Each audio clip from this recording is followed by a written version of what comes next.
నమస్తే వ్యవసాయం at organic కార్యక్రమానికి స్వాగతం. ఎడారి ప్రాంతంలో పండే పంటగా భావించే ఖర్జూరం ఇప్పుడు మన తెలుగు రాష్ట్రాల్లోనూ విజయవంతంగా సాగవుతోంది.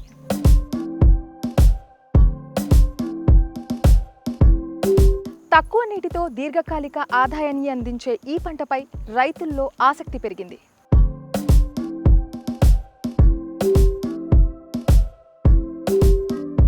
మరి ఖర్జూరం సాగు నిజంగానే లాభదాయకమా?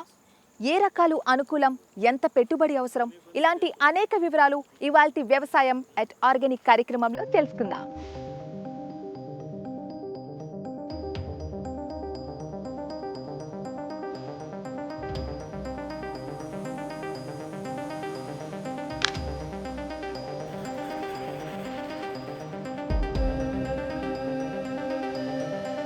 ప్రస్తుతం నేను మెదక్ జిల్లా రామాయణపేటలో ఖర్జూరం సాగు చేస్తున్న ఒక ఫార్మర్ దగ్గరికి వచ్చేసాను.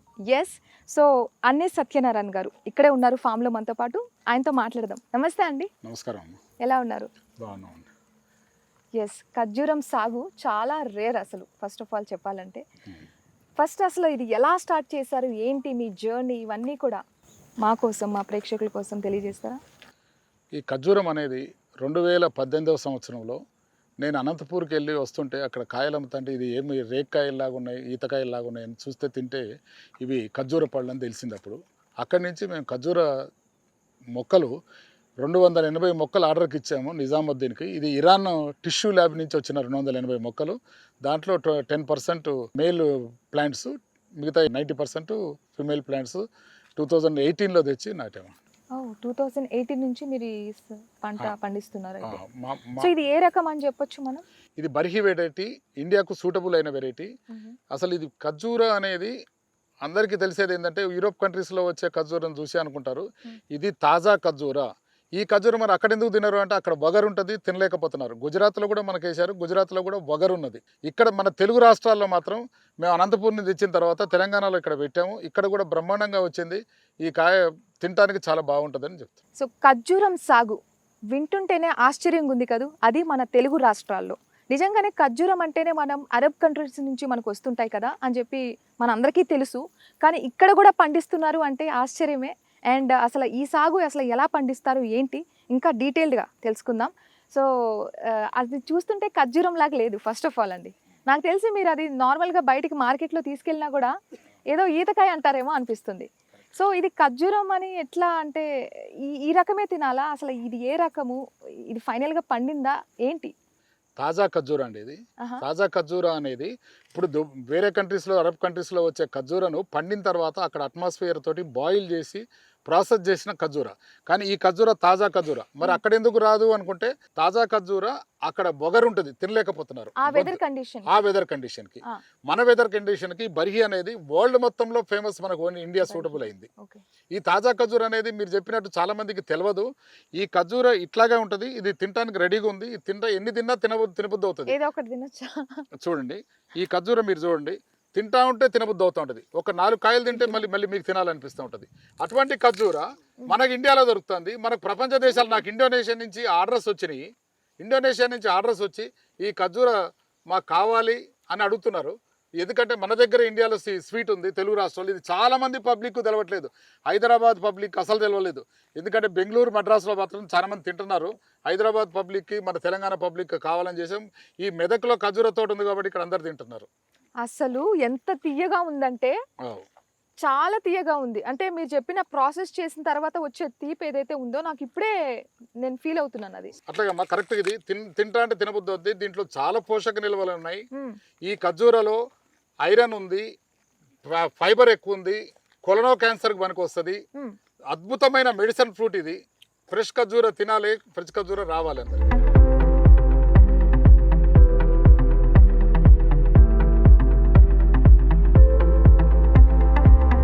సత్యనారాయణ గారు, అసలు ఖర్జూరం సాగుకు ఏ రకమైన నేల, వాతావరణం సూటబుల్ అంటారు? ఈ ఖర్జూరకు ఎటువంటి నేల అయినా పర్వాలేదు. రెడ్ సాయిల్ అయినా పనికొస్తుంది, సౌడ్ అయినా పనికొస్తుంది, బీసీ సాయిల్ అయినా పనికొస్తుంది. అటువంటి పరిస్థితి. వాటర్ పెద్దగా ఉండాల్సిన అవసరం కూడా లేదు. ఎంత నీళ్ళతోటి ఆ నీళ్ళతోటి పండిస్తుంది. ఓకే, అంటే తక్కువ నీటితో మనం ఈ సాగు చేయొచ్చు. ఈ మన వెదర్ తెలంగాణ వెదర్ సరిపోతుంది, తెలంగాణ తెలుగు రాష్ట్రాలు రెండిట్లో. అంటే ఎటువంటి వెదర్ కండిషన్స్ దీనికి అంటే కరెక్ట్? ఒకటి ప్రస్తుతం ఏదైతే ఉన్నదో ఆ అట్మాస్ఫియర్ అదంతా మనకు సరిపోతుంది. ఇది బర్హీ వెరైటీ. బర్హీ వెరైటీ. ఈ వెరైటీ ఇండియాకు సూటబుల్ అయింది. ఈ బర్హీ వెరైటీ తోటే మొత్తం ఇండియాలో ఇప్పుడు మన దగ్గర ఉన్న అంత బర్హీ వెరైటీ. ఊరికి ఒకటి రెండు చెట్లు వేసాం వేరే, కానీ ఉన్న బర్హీ వెరైటీ చాలా ప్రాముఖ్యం, variety. చాలా బాగా పండుద్ది ఇది ఇక్కడ. సో అసలు ఈ ఖర్జూర మొక్కల్ని ఎక్కడి నుంచి తీసుకొచ్చారండి? ఈ ఖర్జూర మొక్కలు అనేది మొత్తం ప్రపంచంలో 2 ల్యాబ్స్ ఉన్నాయి, ఇరాన్ ల్యాబ్, లండన్ ల్యాబ్ అని. లండన్ ల్యాబ్లో టిష్యూ అక్కడి నుంచి ఒక నిజాముద్దీన్ అని మనకి ఇక్కడ డిస్ట్రిబ్యూటర్ ఉన్నాడు, ఆయన ద్వారా ఈ ఖర్జూర చెట్లు తీసుకొచ్చామండి. సో మీ దగ్గర బర్హీ ఉందంటున్నారు, బర్హీతో పాటు ఇంకా ఎన్ని రకాల ఖర్జూరం మొక్కల్ని అంటే మీరు సాగు చేస్తున్నారు? ఆయన ఇచ్చినప్పుడు మాకు కొన్ని 4-5 రకాలు ఇచ్చాడు, చాలా 100 రకాలు ఉన్నాయి అని చెప్తాడు. దాంట్లో ఎలైట్ డేట్స్ అని ఒకటి, మెడ్జాల్ డేట్ అని ఒకటి, కనిజా అని ఒకటి, కొత్తగా వచ్చిన నూరి వెరైటీ వచ్చింది.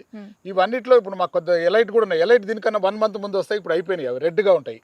అవి గుజరాత్లో ఎక్కువ వేస్తారు, కానీ అది ఫ్రూట్ వగరు ఉంటుంది, సరి తినలేము. ఇది బర్హీ వెరైటీ. బర్హీ వెరైటీ ఒక్కటి మాత్రమే ఇండియాకు సూటబుల్, మన వెదర్ కు సూటబుల్ అయింది. ఓకే, అంటే మనం తినాల్సింది ఇదే యాక్చువల్లీ. బర్హీ తినాలి, బర్హీ బాగుంది, ఓకే, స్వీట్ బాగుంటుంది అంతే. బర్హీ వెరైటీ ఒకటి. సో ఇప్పుడు మనం చెట్లలో చూస్తున్నాం కొంచెం ఎల్లో కలర్ గా పండిపోయినట్టేనా? ఇది ఫైనల్ స్టేజ్? ఫైనల్ స్టేజ్ ఇది. ఇంతే, ఇది హార్వెస్టింగ్ రెడీగా ఉందన్నమాట. అంతే, ఈ హార్వెస్టింగ్ లో ఇక తినడానికి రెడీగా ఉన్న ఫ్రూట్ ఇది. అండ్ ముఖ్యంగా నేను వచ్చినప్పుడు చూసింది ఏంటంటే చెట్లలో మొత్తం ఆ పండ్లని కవర్ చేశారు మీరు, ఆ వైట్ గా మొత్తం కవర్స్ తో కవర్ చేసేసారు. అది పండడానికి కవర్ చేశారా లేకపోతే అసలు ఎందుకు కవర్ చేశారో తెలియలేదు. ఇది మొదట ఈ కవర్ ఎట్లా వస్తుంది అంటే, కాయ తయారైనాక ఆ జాలీ కవర్ అనేది ఉంటది కదా, ఆ జాలీ కవర్ తోటి సీమలు కానీ పురుగులు కానీ ఉడతలు కానీ ఏవి తినకుండా అవి కాపాడుతుంది అనమాట. దానికోసం వేసిన నెట్ కవర్ అది. ఆ నెట్ కవర్ వేసిన తర్వాత మళ్ళీ వర్షాలు వస్తాయని చెప్పి మళ్ళీ పైన వైట్ కవర్ వేస్తాం అది. ఓకే, అంటే ఇప్పుడు అలా కవర్ వేసేసి ఎప్పుడు అలాగే ఉంచేస్తే అవి లోపల మగ్గిపోవడం కానీ ఏం జరగదా? ఎందుకంటే గాలి వస్తానికి నెట్ కవర్ కాబట్టి గాలి వస్తుంది, బాగానే ఉంటాయి. ఇప్పుడు అంతా పక్వానికి వచ్చేసినాయి అన్ని 1 వీక్ లోపల మొత్తం హార్వెస్టింగ్ రెడీగా ఉన్నాయి. మీరు ఎప్పుడెప్పుడు చూసుకుంటూ ఉంటారు అలా కవర్ వేసిన తర్వాత? వాటిని చూసుకుంటూ ఉండాలి. కవర్ వేసిన తర్వాత ప్రతిరోజు చూసుకుంటాను ఉంటాం, ప్రతిరోజు చూడాల్సిందే. ప్రతిరోజు ఓపెన్ చేసి చూస్తారా? చూడాలి, అన్ని చూడాల్సిందే. ఎందుకంటే ఎక్కడికి వచ్చినాయి, పక్వానికి వచ్చినాయి, ఏమన్నా ఉడతలు తింటున్నాయా ఏంటిది అనేది చూడాలి. ఓకే,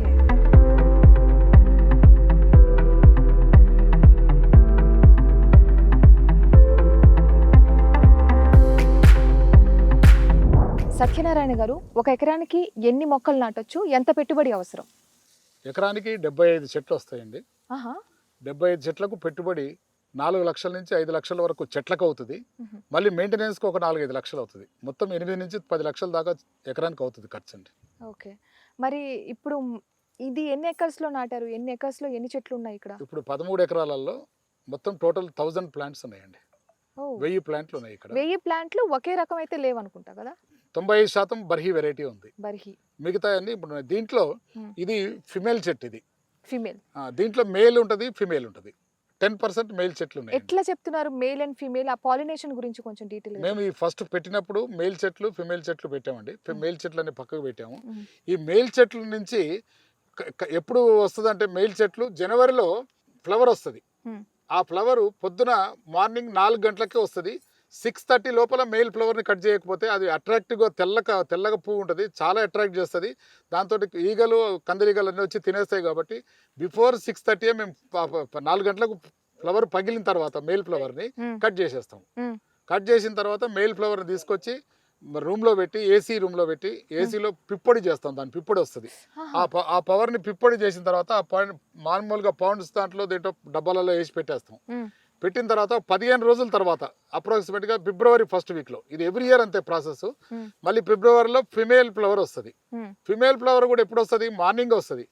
అప్పుడు మార్నింగ్ ఫిమేల్ ఫ్లవర్ వచ్చినప్పుడు మేల్ ఫ్లవర్ పిప్పొడిని తీసుకొచ్చి ఫిమేల్ ఫ్లవర్ని ఎర్లీ మార్నింగ్ 6:37 లోపల గాలి రాకముందు, సూర్య ఉదయం కాకముందే పాలినేషన్ ప్రక్రియ జరిగిపోతుందండి. ఫిమేల్ ఇది న్యాచురల్ పాలినేషన్ కాదు, ఇది మాన్యువల్ పాలినేషనే చేయాలి ఈ చెట్లకు. కంపల్సరీగా ఈ ముండ్లు అన్ని తీసేసి ఇక్కడ ఫ్లవర్ వస్తుంది. ఆ ఫ్లవర్కి ఫిమేల్ ఫ్లవర్కి మేల్ పౌడర్ పిప్పొడి పౌడర్ తీసుకొచ్చి పాలినేషన్ మాన్యువల్గానే చేయాలి. ఇది ప్రాసెస్ అండి. ప్రాసెస్ జనవరిలో ఫిబ్రవరిలో పాలినేషన్ ప్రక్రియ అయిపోయిన తర్వాత దాని మీద పేపర్ కవర్ వేస్తాము. పేపర్ కవర్ ఒక 3 days ఉంచిన తర్వాత, ఎందుకంటే వేరే క్రాస్ పాలినేషన్ కాకుండా ఉండటానికి కోసం, ఆ పవర్ కానీ గాలి వేస్తానికి రాకుండా పోకుండా ఉండటానికి కోసం పేపర్ కవర్ వేస్తాం. 3 days తర్వాత పేపర్ కవర్ తీసేస్తామండి. తీసిన తర్వాత జనవరి ఫిబ్రవరిలో అయిపోయిన తర్వాత మళ్ళీ జూన్కి దీనికి పిందెలు స్టార్ట్ అయిపోతాయి. వెంటనే 1 weekలో పిందె స్టార్ట్ అవుతుంది. పాలినేషన్ అయిపోయిన తర్వాత 1 weekకే పిందె స్టార్ట్ అవుతుంది. పిందె స్టార్ట్ అయిన తర్వాత జూన్ వరకు క్రాప్, జూన్ నుంచి జూలై ఆగస్టు వరకు క్రాప్లు వస్తూ ఉంటాయి రకరకాల వెదర్ని బట్టి. వెదర్ హీట్ ఎక్కువ ఉంటే తొందరగా వస్తుంది, హీట్ తక్కువ ఉంటే కొంచెం ఎక్కువ అవుతుంది. అప్పుడు దీనికి పాలినేషన్ అయిపోయిన తర్వాత కాయ వచ్చిన తర్వాత ఈ కాయ స్టార్టింగే మీరు ఈ నెట్ కట్టేస్తామండి. ఈ నెట్ వచ్చినప్పుడే నెట్ కట్టేస్తారా? కాయ వచ్చి జూన్లో కడతాం. ఇది జూన్లో కట్టేస్తే ఈ కాయ దీనికి ఎటువంటి సీమలు కానీ ఉడతలు కానీ రాకుండా ఈ కాయను కాపాడుతుంది. ఈ కాయ వచ్చిన తర్వాత ఈ కాయ ఎల్లో కలర్ వచ్చేస్తుంది అనగానే ఇక మళ్ళీ ఇక కోతులు వస్తాయి, ఎండ వస్తుంది, వానలు వస్తాయి. కాబట్టి అప్పుడు ఈ కవర్ కట్టేస్తాం. ఇట్లా ఈ కవర్ కూడా అన్ని ఇట్లాగా ఉంటాయండి. ఫస్ట్ నెట్ కవరు, తర్వాత ఈ కవరు. ఈ 2 కవర్లు వేస్తాం వల్ల ఫ్రూట్ కి ఎటువంటి డ్యామేజ్ కాకుండా క్వాలిటీ ఫ్రూట్స్ వస్తాయి. క్వాలిటీ లోపల ఫ్రూట్స్ మగ్గిపోవా? ఇలా ప్రతిరోజు చూస్తూ ఉంటారు వీళ్ళు, మా వర్కర్స్, ఈ పండిందా లేదా, పండుతానికి అంటే మాకు తెలిసిపోద్ది పండుతానికి. ఇప్పుడు చూడండి దీంట్లో కూడా గ్రీన్ ఉంది, ఇంకా ఇంత పక్వానికి వచ్చినాయి ఉన్నాయి. అయితే 10% ఫ్రూట్స్ మాకు తీసేస్తాం. ఈ గ్రీన్ అయినా ఇప్పుడు పక్వానికి వచ్చిన ఈ గ్రీన్ తినలేం కాబట్టి 10% తీసేసి సేల్ చేస్తారు. ఓకే, అంటే ఇప్పుడు ఇది కవర్ చేసిన తర్వాత మీరు రోజు చెక్ చేస్తూ ఉంటారా? ప్రతిరోజు చెక్ చేస్తారు. అంటే వచ్చే స్టార్ట్ అయిందంటే 15 రోజులే ఉంటుంది. 15 రోజుల్లో చెక్ చేస్తాం. ఇప్పుడు హార్వెస్టింగ్కి రెడీ అయిన ఫ్రూట్ ఇది తాజా ఖర్జూరా. ఈ బర్హీ వెరైటీ మాకున్న ఎలైట్ అయిపోయింది ఇప్పటికే. ఈ బర్హీ వెరైటీ ఖర్జూరా చాలా అద్భుతంగా ఉంటుంది తినడానికి. ఇది తీసుకెళ్ళి ఇప్పుడు మనం పెట్టిన తర్వాత ఒకసారి తిన్న వాళ్ళందరూ ఇక్కడికి వచ్చి తీసుకుంటున్నారు. ఇంకోటి ఈ ఖర్జూరా మేము ఏం చేసామంటే ఫామ్లో ఇది టోటల్ ఆర్గానిక్, ఎట్టి పరిస్థితుల్లో పెస్టిసైడ్స్ వాడలేదు. ఇక్కడ గోమూత్రం తోటి జీవామృతం తయారు చేస్తున్నాము. ఆవులు ఉన్నాయి, ఆవుల మూత్రము పేడతోటి బెల్లం కలిపి శనగపిండి కలిపి ఆ జీవామృతం చేస్తాము. సంపు ఉంది, సంపులోకి ఆవు మూత్రం అంతా దాంట్లోకి వెళ్ళిపోతుంది. డ్రిప్ ద్వారా మొత్తం అన్నిటికీ వస్తుంది. ఎప్పుడెప్పుడు వేస్తూ ఉంటారు ఈ డ్రిప్ ద్వారా? మాకు ఈ ప్రాసెస్ కంటిన్యూ అవుతూనే ఉంటుందండి. ఇది కాక వర్షం పడ్డప్పుడు, జూలై ఇప్పుడు క్రాప్ అయిపోగానే మొత్తం టోటల్ కోడి ఎరువు వేస్తాం. దీనికి కోడి ఎరువు వేస్తాము, మేక ఎరువు వేస్తున్నాము. ఆ ఎరువులతోటి మొత్తం అవుతుంది. ఇది టోటల్గా సేంద్రియం ఖర్జూరా. ఇక్కడ మన ఫామ్ మాత్రం టోటల్ ఆర్గానిక్ ఫామ్ అండి.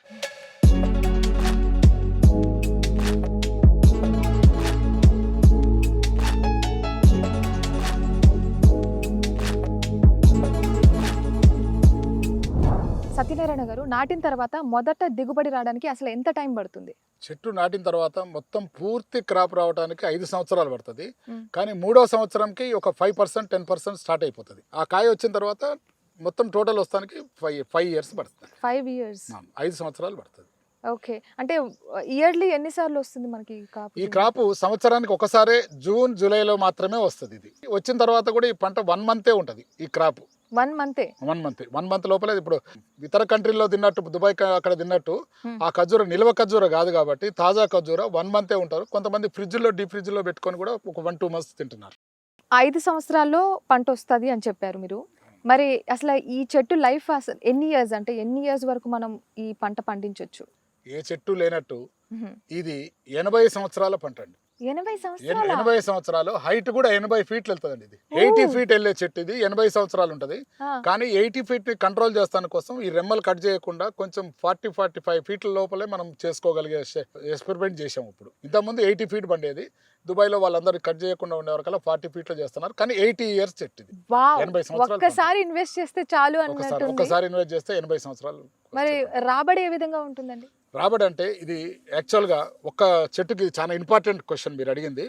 ఈ చెట్టుకి ఒక చెట్టుకి గెల 10 నుంచి 20 కిలోలు దాకా ఉంటాయండి. ఇటువంటి చెట్టుకి 20 గెలలు వస్తాయి. కానీ మేము ఉంచేది 10 గెలలు ఉంచుతున్నాం. 10 గెలలు ఉంచినా 10 కిలోలు వేసుకుంటాం మేము యావరేజ్గా. అంటే 100 కిలోలు మాత్రం ఖచ్చితంగా వస్తుంది. 100 కిలోలు వస్తే చెట్టుకి 150 రూపాయలు లెక్క వేసుకున్నా 10,000 రూపాయలు ఒక చెట్టుకు ఆదాయం వస్తుంది. 10,000 రూపాయలు ఇంటూ 75 చెట్లు 7.5 లక్షల రూపాయలు ఇన్కమ్ వస్తుంది చెట్టుకి. 1 ఎకరానికి 7.5 లక్షలు ఇన్కమ్ వస్తుంది. ఖర్చులు తీసేసుకున్నాక ఖచ్చితం మినిమం అన్న 5 లక్షల రూపాయలు మిగులుతాయండి. మరి సత్యనారాయణ గారు ఈ సాగుకి డ్రిప్ విధానం ఎంతవరకు ఉపయోగపడుతుంది? ఖర్జూర చెట్లకు డ్రిప్ ద్వారానే నీళ్ళు ఇస్తున్నాము. మ్మ్. ఆ డ్రిప్పు మామూలుగా డ్రిప్ పెట్టకుండా అక్కడ వాల్వ్ పెడతంలో నీళ్ళు ఎక్కువ వస్తాయి. మ్మ్. ఆ విధానంలో ఇక్కడ సాగుబడి జరుగుతుంది. ఓకే. అండ్ ఏంటి అక్కడ పిలకల్లాగా కనిపిస్తున్నాయి, నాకు కొత్తగా అనిపిస్తుంది చెట్టు ఇది ఒకటి కింద. చాలా ఇంపార్టెంట్ అండి. మ్మ్. ఈ చెట్లకు ఇప్పుడు చూసారు, ఈ చెట్టుకు 3 పిలకలు వచ్చినాయి. అవును. ఈ పిలకలు ఏం చేస్తా అంటే చెట్టుకు ఒకటి వస్తుంది, రాకపోవచ్చు అనుకోకుండా దీనికి 3 వచ్చినాయి. మ్మ్. ఈ పిలకలను ఏం చేస్తామంటే వర్షాకాలంలో దాన్ని సపరేట్గా తీసి ఏరు ద్వారా తీసి ఈ పిలక మళ్ళీ ఉపయోగపడుతుంది. ఇంకో దగ్గర వస్తాయి 3 చెట్లు సపరేట్గా. ఇప్పుడు 5,000 15,000 రూపాయలు కావాలి మనకు మ్మ్. 3టికి కావాలంటే. ఈ 3 చెట్లు మనం తీసుకెళ్లి ఇంకో దగ్గర నాటుతామండి. ఓ, ఇలా పిలకలు కూడా వస్తాయి మనకు. పిలకలు కూడా వస్తాయి. సేమ్ టిష్యూ కాబట్టి, తల్లి ద్వారా వచ్చింది కాబట్టి మ్మ్. ఖచ్చితంగా సేమ్ అదే చెట్లు వచ్చేస్తాయండి. సో మామూలుగా చెట్లకి అన్నిటికీ ఇలాగ వస్తూ ఉంటాయా? ఆ కొన్ని చెట్లకు ఒక 25% చెట్లకు పిలకలు వస్తాయండి. అయితే ఈ రకంగా కూడా మనం ఇది ఎక్స్ట్రా ఇది చెట్లు ఇది వేసుకోవచ్చు. ఇది ఆదాయం అవుతుంది రైతుకి. అవును. అవునండి. ఇది చెట్లు పిలకల ద్వారా పిలకలు తీసుకెళ్ళి ఇంకో దగ్గర నాటి ఈ నాటుతంతో చెట్లు మళ్ళీ చెట్లు వచ్చినట్టు ఎక్కడన్నా చనిపోతాయి కూడా. ఈ చెట్లు చనిపోయిన దగ్గర తీసుకెళ్లి ఈ చెట్లను పెట్టేస్తాం. చనిపోయే దానికి రీజన్ అసలు ఏముంటుంది? సార్ ఇది దీంట్లో ఈ చెట్లల్లో చాలా కష్టమైంది. ఇప్పుడు దాకా ఆదాయం చెప్తున్నాను. ఈ చెట్లల్లో చాలా మంది రైతులు మా ఫార్మర్స్ ఈ చెట్లు రెడ్ లీవల్ అనేది ఒక పురుగు వచ్చి ఆ పురుగు తినేస్తూ ఉంటుంది. ఆ పురుగు తినే చెట్టు చచ్చిపోయే వరకు కూడా ఎవరికి తెలియదు రైతులకు. సగం చెట్లు చనిపోయిన రైతులు కూడా ఉన్నారు. చాలా ఇబ్బంది ఉంది దాంట్లో. ఇది ఏదో పెట్టుకొని రైతులు తీసుకొని ఆదాయం వస్తుంది కదా, నేను చెప్పే కదా ఇంత వస్తుందని కాదు. ఇది కష్టమైన పైన ఎక్కడో హైదరాబాద్లో ఉండి ఫామ్ హౌస్లో కూర్చున్నట్టు కాదు.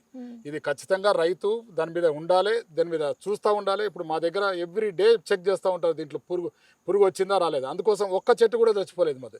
కానీ మా రైతులు ఉన్న దగ్గర ఇప్పుడు ఉన్న రైతులు చాలా మంది 80% రైతులకు చెట్లన్నీ చనిపోయినాయి. అంత ఈజీ పంట కాదు ఇది, చాలా కష్టమైన పంట. ఒకటి ఫస్ట్ పెట్టుబడే ఎక్కువ, చాలా కాస్ట్లీ పంట. దానికి తోడు ఇటువంటి రిన్యూవల్ పురుగులు తినేస్తూ ఉంటాయి, చెట్లు పడిపోతూ ఉంటాయి. కాబట్టి జాగ్రత్తగా గమనించే వాళ్ళు మాత్రమే దీంట్లోకి రావాలి. ఓకే. అండ్ ఎరువుల నిర్వహణ ఏ విధంగా ఉంటుంది? ఎరువులు ఇప్పుడు కొంతమంది రైతులు పెస్టిసైడ్స్ వాడుతున్నారు. మేము మాత్రం కోడి ఎరువు, మేక ఎరువు, పశువుల ఎరువులతోటే తెస్తున్నాం ఇప్పటి వరకు. అది జీవామృతం కూడా తయారు చేస్తున్నాం కాబట్టి మాకు వేరే ఎరువులు లేవు. ఓన్లీ పెస్టిసైడ్ దేనికి కొడుతున్నాం అంటే పురుగు ఒక్కదానికి మాత్రమే మందు కొడుతున్నాం. అంతేనా? ఇక వేరే దేనికి మందు కొడతలేదు.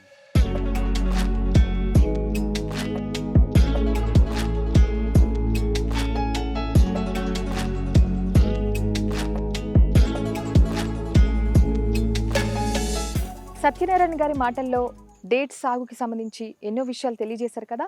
సో ఇప్పుడు రిటైర్డ్ ప్రొఫెసర్, స్పీక్ కౌన్సిల్ అధ్యక్షుడు విద్యాసాగర్ గారు మనతో పాటు ఉన్నారు. ఆయన మాటల్లో అసలు ఈ సాగుకి సంబంధించి, అలాగే పంట మార్పిడి అంటున్నారు, ఇలాంటి అనేక వివరాలు తెలుసుకుందాం. నమస్తే అండి. నమస్తే. సో అసలు ఏంటి ఈ పంటకి సంబంధించి రైతులు ఎటువంటి విషయాల్లో అవగాహనగా ఉండాలంటారు? అండ్ పంట మార్పిడి అంటున్నారు. సో దీనికి సంబంధించి అనేక వివరాలు మీ మాటల్లో తెలియజేయండి. రాష్ట్ర ప్రభుత్వము పంట మార్పిడి మీద ఈ మధ్య చాలా దృష్టి పెట్టడం జరిగింది. ముఖ్యంగా పంట మార్పిడి చేసినప్పుడు మరి ప్రత్యామ్నాయ పంటల గురించి కూడా చెప్పవలసి ఉంటుంది. దానిపైన వారు రాష్ట్ర వ్యాప్తంగా అనేకమైనటువంటి కార్యక్రమాలు నిర్వర్తిస్తున్న విషయం తెలిసిందే. ఈ మధ్య రైతు కమిషన్ కూడా వారు కూడా రిపోర్ట్ సబ్మిట్ చేయడం జరిగింది. ఇప్పుడు పంట మార్పిడి అనేది అనివార్యం అండి. వరి అనేది ప్రతి ఒక్కరు వరి వేస్తున్నారు. ఒకప్పుడు వరి అంటే ఉరి అని చెప్పేసి కూడా అంటం జరిగింది. ఇప్పుడు ముఖ్యంగా వరిని ప్రభుత్వమే కొంటుంది, ప్యాడీ వడ్లను. ఇప్పుడు గోడౌన్స్ నిండిపోయినాయి. మళ్ళీ ప్రైవేట్ గోడౌన్స్, గవర్నమెంట్ గోడౌన్స్ కూడా నిండిపోయింది. కొనాలంటే కూడా మరి సన్నాలకు బోనస్ ఇచ్చి 7 సన్నాలే కొంటామని గవర్నమెంట్ ప్రకటించింది. ఈ నేపథ్యంలో ఇంకా వరి ప్రొడ్యూస్ ఎక్కువైతే రైతులకు కష్టాలు ఎక్కువ అవుతాయి, కొనేవాళ్ళు ఉండరు. ఇవన్నీ ప్రాబ్లమ్స్ ఉన్నాయి కాబట్టి రైతులను ఆదుకోవాలంటే ప్రభుత్వం ముందుకొచ్చి పంట మార్పిడి చేయాలని చెప్పేసి మంచి విస్తృతమైనటువంటి ప్రచారాన్ని ఇవ్వటం జరుగుతుంది. ఈరోజు నేను చూస్తున్నాను మరి డేట్స్ రైతు అన్నే సత్యనారాయణ గారు, మరి వారు చాలా అద్భుతంగా ఉంది తోట, చాలా కష్టపడుతున్నారు. చాలామంది అంటారు డేట్స్ అంటే అసలు ఆశ్చర్యపోతున్నారు, తెలంగాణలో డేట్స్ ఏంటి, ఇవి ఎక్కడో గల్ఫ్ కంట్రీస్లో కదా అనేటటువంటిది. అంటే ఇక్కడ నేలలు కూడా సూటబుల్ అవుతున్నాయి. మరి సత్యనారాయణ గారి మాటల్లోనే మా సంభాషణలో అనంతపూర్లో బాగా స్వీట్ ఉంటాయి, చాలామంది వేశారు. తెలంగాణలో ఇప్పుడిప్పుడే దీని మీద ప్రచారం జరుగుతుంది. అందులో సత్యనారాయణ గారు చాలా ముందున్నారు. వీరే మొన్న ఒక 10 మంది డేట్స్ రైతుల దగ్గర తీసి దానిపైన ప్రెస్ మీట్ పెట్టి విస్తృతమైన ప్రచారాన్ని కల్పించడం జరిగింది. వర్షాభావం వలన అన్ని ప్రాంతాల్లో కూడా వరి పండించలేరు. దానికి ఆల్టర్నేటివ్ ఏదంటే ఏదో పప్పు ధాన్యాలు పెసలు మినుములు వేసుకుంటున్నారు. అది కాదు, ఇవి మంచిగా లాభదాయకమైనటువంటివి. మరి ఇవి ఏ నెలలో అయినా కానీ పంటకు సిద్ధంగా ఉంటుంది, అంటే తక్కువ నీటితోని. అదే మీరు వరి వేసారనుకోండి, రెగ్యులర్ వరి వేసే వరకు దాంట్లో భూసారం తగ్గుతుంది కంటిన్యూ వేయటం వలన, తెగుళ్ళు వస్తున్నాయి, పంట దిగుమతి తగ్గుతుంది. మరి ఈ విధంగా చాలా ఇబ్బందులు ఎదుర్కోవాల్సి వస్తుంది భవిష్యత్తులో. దాన్ని దృష్టిలో పెట్టుకొని కూడా మరి ఇప్పుడు రాష్ట్ర ప్రభుత్వం పంట మార్పిడిని గురించి ప్రచారం చేస్తుంది కాబట్టి మరి దాని మీద ఇంకొంచెం దృష్టి పెట్టి మరి ఇటువంటి కమర్షియల్ క్రాప్స్కు ప్రాధాన్యత ఇవ్వాలా. విద్యాసాగర్ గారు చాలా చక్కటి వివరాలు తెలియజేశారు. థ్యాంక్ యూ అండి, thank you so much. Yeah, Satyanarayana గారు, ఖర్జూరం కిలో ధర ఎంత ఉంది? మామూలుగా మేము తెలుగు రాష్ట్రాల రైతులందరం కిలో 200 రూపాయలు అమ్మాలి అనుకున్నాము. కానీ మార్కెటింగ్ బయటికి రాలేదు కనుక ఫామ్ల దగ్గర ఎవరి ఫామ్ దగ్గర వాళ్ళు 150 లెక్క 150 రూపాయలకు కిలో లెక్క అమ్ముతున్నాము. ఇది చాలామంది ప్రజలు ఇక్కడైతే మాకు హైదరాబాద్ దాకా వెళ్ళిపోయింది ఇప్పుడు 150 రూపాయలకు. ఓన్లీ ఫామ్ వాళ్ళే, మార్కెటింగ్ సరిగ్గా లేదు కనుక ఇంకా ఫామ్ 150 రూపాయలు అమ్ముతాం. మరి ఖర్జూరం సాగు చేయాలనుకునే రైతులకి మీరు ముఖ్యంగా వాళ్ళు పాటించాల్సిన ఆ సూచనలు ఏంటి, ఆ సలహాలు మీ మాటల్లో తెలియజేస్తారా? ఇంపార్టెంట్ అండి ఇది. ఖర్జూరం మేము చెప్పగానే వేస్తామనేది కాదు, చాలా కష్టమైన పంట, కానీ డబ్బుతో కూడిన పంట. ఇది చాలా పెట్టుబడి ఎక్కువ కాబట్టి చాలా జాగ్రత్తగా ఉండాలి. చెట్టు వచ్చి పెరిగిన తర్వాత కూడా చెట్లు చనిపోతున్నాయి, రోజు చూసుకునే రైతులైతేనే ఈ పంట వేయాలి. పెట్టుబడి ఉండాలి, రైతులు ఇంట్రెస్ట్గా ఉండాలి. ఇంట్రెస్ట్గా ఉంటేనే ఆదాయం వస్తుంది, లేకపోతే చెట్లు చనిపోతాయి. మేము ఇప్పుడు చాలామంది రైతులు, మా దగ్గర సగం మంది రైతులు చెట్టు చనిపోయి ఎక్కడ ఏం చేయాలో తెలియట్లేదు. అది ఒక బాధ ఉంది. తర్వాత మార్కెటింగ్ బాధ. మార్కెటింగ్ అనేది చాలా ఇంతవరకు హైదరాబాద్ పబ్లిక్ 1% కూడా తింటలేదు. ఇది బెంగళూరు మద్రాసులో తింటున్నట్టు తింటలేరు కాబట్టి ఇది మార్కెట్ని ఇంప్రూవ్ చేయాలనేది ప్రభుత్వంకి మేము చెప్తున్నాం. సో సత్యనారాయణ గారు చాలా చక్కగా అసలు ఈ సాగుకి సంబంధించి ఎన్నో వివరాలు చాలా డీటెయిల్డ్గా వివరించారు. మీరు చాలా బిజీగా ఉన్నారు పనిలో, ఇక్కడ నేను చూస్తూనే ఉన్నాను. బట్ ఈరోజు మా కోసం ఇంత టైం కేటాయించారు. థ్యాంక్ యూ సో మచ్ అండి. సాంప్రదాయ పంటలకు ప్రత్యామ్నాయంగా దీర్ఘకాలిక ఆదాయాన్ని అందించే అవకాశం ఉన్న ఖర్జూరం సాగు సరైన ప్రణాళిక, శాస్త్రీయ పద్ధతులతో చేపడితే రైతులకు మంచి లాభాలను అందించే అవకాశం ఉందని మన రైతు అనుభవం చెబుతోంది. ఇలాంటి అనేక ఇంట్రెస్టింగ్ ఎపిసోడ్స్తో మళ్ళీ మీ ముందుకు వస్తాను. Until then keep watching ABN. This is Lucky signing of.